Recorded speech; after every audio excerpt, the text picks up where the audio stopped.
Hello, my name is Brandon, and welcome to the Craptastic Game Review Show. Now, if you've seen the trailer video that I put out a week ago, then you'll already know a bit of what to expect out of today's episode, but in case you haven't, you can still go and check that out. Now that that's out of the way, this is my review of Castlevania Bloodlines. Released by Konami in 1994 on the Sega Genesis, Castlevania Bloodlines was one of the last Castlevania titles to be made in the original linear style. One thing that makes Bloodlines a really unique game in this sect of the franchise is the way the game is structured. It almost perfectly bridges the gap between a quick challenge like Castlevania 1 and a full-fledged adventure like Castlevanias 3 and 4, which is probably the main reason I think this is one of my favorite games in the whole series. The story, interestingly enough, picks up 20 years after the events of the novel Dracula. Even more interesting is the bold assertion that the game makes by suggesting that Quincy Morris, the hero who delivered the first fatal blow to Dracula, was actually a descendant of the Belmont family, and that one of the playable characters, John Morris, happens to be his son. The other character being Eric Lacarde, who is also a descendant of the Belmont family. Although the conflict is somewhat basic as far as Castlevania games go, Bloodlines does take a few steps in a different direction. For example, the main goal off the bat isn't to stop Dracula, but rather to prevent his resurrection by Elizabeth Bartley, who, by the way, is based somewhat on a real person named Ursabet Bathory, who, like her in-game counterpart, was a relative to Dracula, or Vlad Tepes, and was sentenced to death for her crimes. As John or Eric, you pursue Bartley across Europe, which takes you to locations more diverse than previous entries in the series, like a shrine in Greece, or a factory in Germany. After choosing your hero, the game starts you in a familiar place, and the opening cutscene sets the tone perfectly for what lies ahead.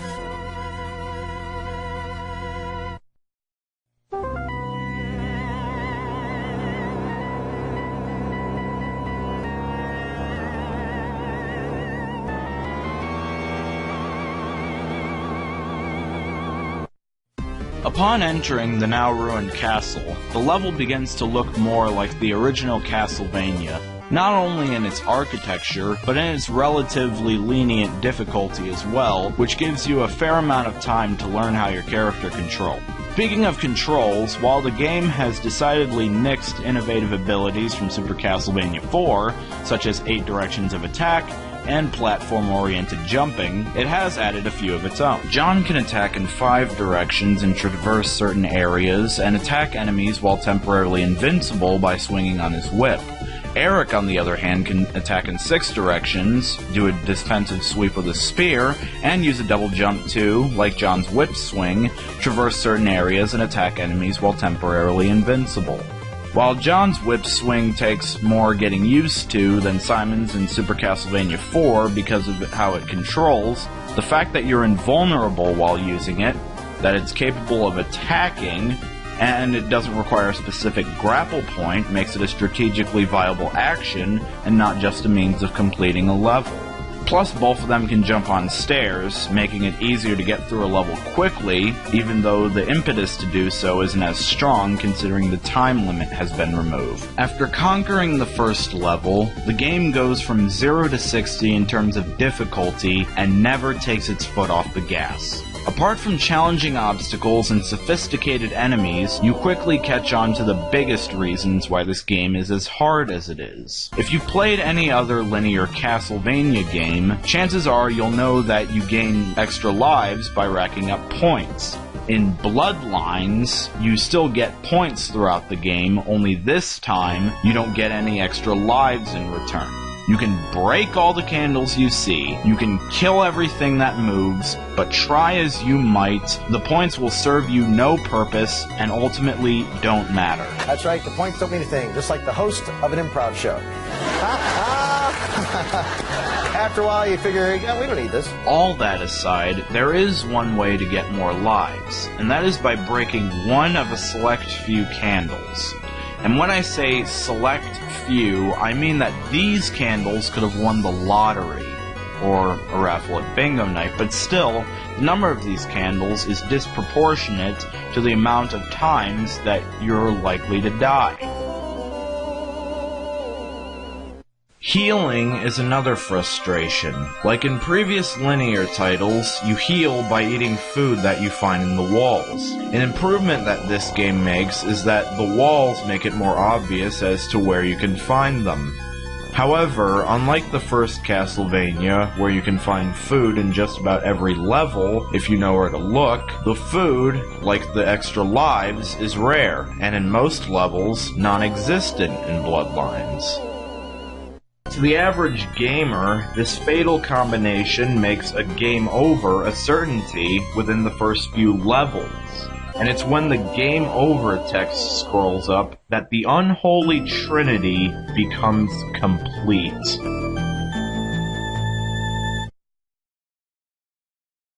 As if rare healing items and rare one-ups wasn't already a powerful concoction for a more challenging Castlevania game, the developers actually decided to give the player limited continues. What's worse is that when you enter a password, you start with the same number of lives and continues that you had when you finished the previous level. Which brings me to the most unorthodox thing about the password system. Unlike the previous titles that contained passwords, the only way that you can get a password in this game is by beating a level, which, if you're not that good at the game yet, takes a lot of perseverance, and even then, it's still really hard. That's the key word when it comes to this game, and perhaps Castlevania as a whole. Perseverance. When you persevere through the game's torturous difficulty, you find out that it isn't very long. In fact, the game only has 6 stages, but each is a unique challenge to persevere. The first stage has plenty of environmental hazards, the second has changing water levels, the third has a lot of aerial enemies and shifting platforms, the fourth is tricky platforming, the fifth has the hardest enemies, and the sixth is like a trip through the world's deadliest funhouse with a boss rush thrown in for good measure. So much so that it gives you the impression that the stages themselves want you dead more than the enemies do. The bosses, unlike the rest of the game, however, aren't that hard, but there are at least 2 of them in each level. A few of them have a specific weak point, but the rest will take damage no matter where you hit them. One thing that really puts the odds in your favor against all of the enemies is the game's weapon system. A nice thing the developers added was having 2 kinds of candles. The single thick candles are for weapons, and the thin double candles are for everything else. That way, if you're looking for a new weapon, or are trying to keep your current one, you can break candles with an added confidence. Even though the game has done away with the knife and the stopwatch and altered the holy water's use, the original sub-weapons have returned with graphical alterations. This time, however, not only are they mapped to a separate button, but if you press up on the D-pad and the item button, you'll throw an enhanced item that does serious damage at the cost of 3 more gems. What's even better is the sub-weapon you get when you've fully upgraded your main weapon. This sub-weapon, despite costing a whopping 8 gems per use, annihilates every foe on screen within seconds. It even comes with a little Easter egg if you set the BGM to 5 and the sound effect to 73 in the options menu.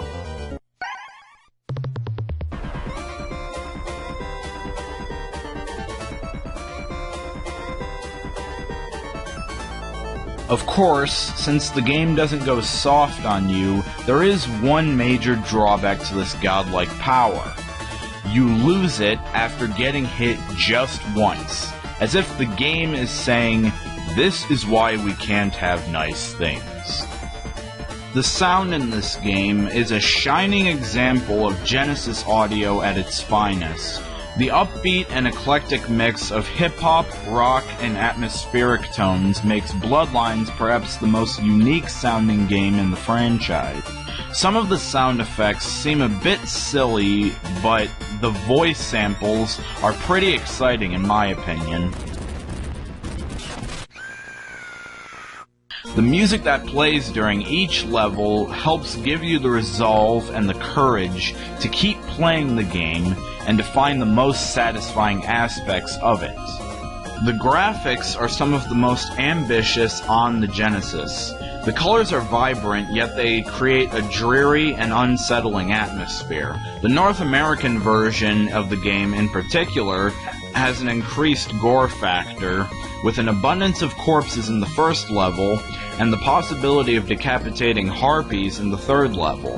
The Leaning Tower of Pisa is especially rendered beautifully, and even employs a Mode 7-like effect in one section. Another really cool spectacle is the 4th level boss named Gear Steamer, who looks like what would happen if a clock had a homicidal love child with the Pixar lamp. Overall, the game is a testament to just how hard you can reasonably make a Castlevania game, and it's a masterpiece that's easy to find and belongs in any Castlevania or Sega Genesis fans' collection. The cherry on top is the game's conclusion, which rewards the player's individual investment into its many frustrations and challenges. I'm prepared to talk about the ending in detail, but before I do, I'd like to warn you that there are spoilers ahead, so if you would like to avoid them, skip to the time that you see on the screen now.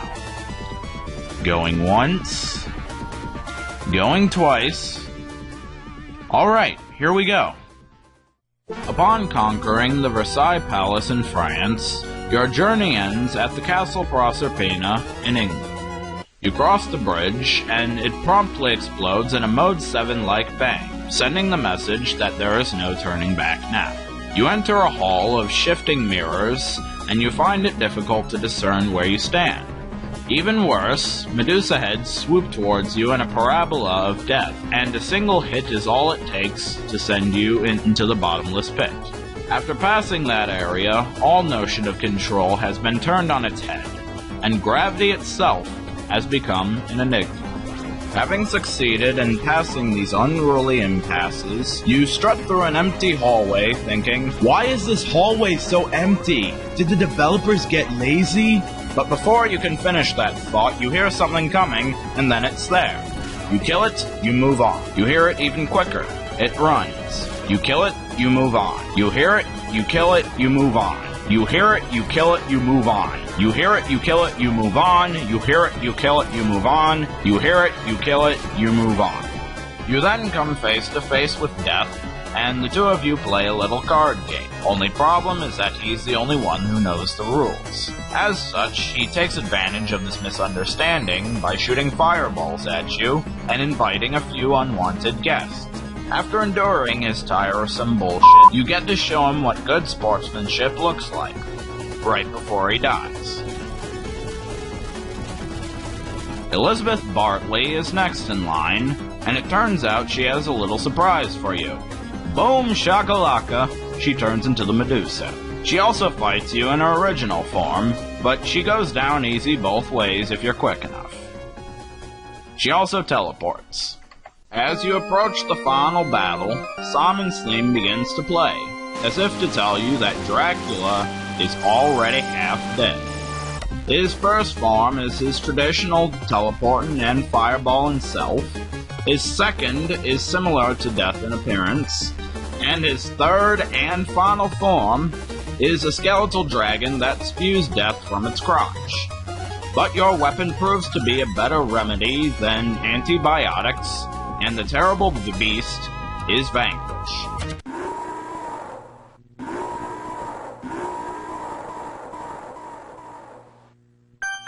The end.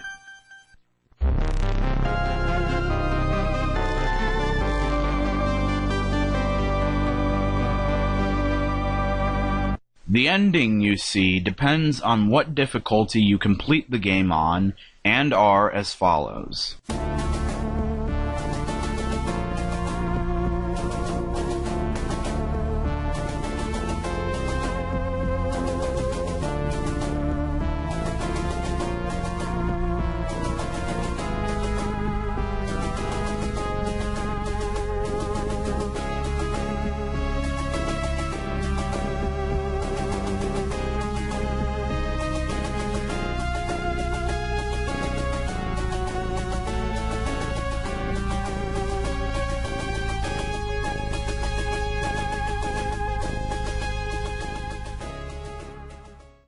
If you completed the game on easy or normal, the game will tell you to play on expert, which, after sending you back to the menu, has been unlocked. If you beat the game on expert, the game will exalt you as the master of the vampire killer, no matter who you chose to play as. If there's anything I would have changed about the game, it would be these things. 1. Make the points actually give you extra lives, but have the point requirements be higher than older linear titles. 2. Add some more food items. 3. Either don't save the number of continues in a password, or don't make the continues limited in the first place. And 4.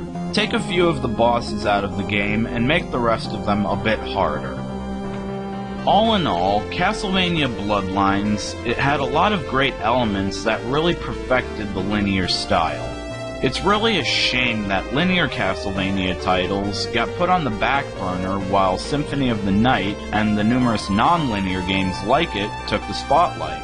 Because while I don't really dislike the non-linear games, I don't like having to spend much of my time level crunching and exploring when it could be spent maneuvering around obstacles and fighting enemies that don't require me to be a certain level or have a certain weapon in order to reasonably defeat them. But honestly, that's just my opinion. Pick this game up if you have a Genesis and you won't be disappointed. Also, check out Portrait of Ruin for the DS. It's sort of a sequel to Bloodlines, even though it is a non-linear game. That does it for this episode of the Craptastic Game Review Show. Feel free to give any suggestions on what games you would like me to review in the future. I prefer them to be relatively obscure and reasonably attainable in North America. Also, I want to stick to doing good games as much as possible, and maybe save bad games for a special occasion. On that note, this is Brandon saying I hope you liked this review, and that you have a nice day.